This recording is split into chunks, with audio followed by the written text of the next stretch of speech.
Understanding heavy gusts, an English phrase explained. Hello everyone. Today we're going to explore the phrase, heavy gusts.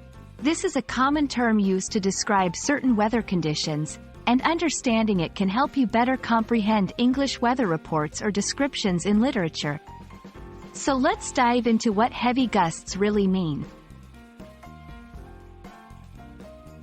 The word heavy in English often refers to something with great weight. However, when used figuratively, as in heavy gusts, it describes something with great force or intensity. It's not about physical weight here, but rather the strength of something. Gusts refer to short, sudden increases in wind speed. Unlike a steady breeze, a gust is quick and temporary, often surprising us when it happens.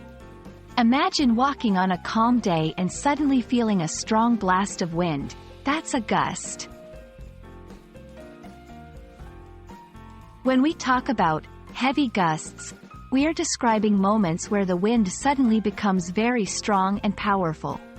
It's a phrase often associated with stormy weather or strong winds that can make outdoor activities like walking or cycling quite challenging. We hope this explanation clears up the meaning of heavy gusts for you. Next time you hear this phrase, you'll know to expect some strong, sudden winds. Thank you for watching, and we hope this video has been helpful in your English language learning journey. Stay curious, and see you in the next video.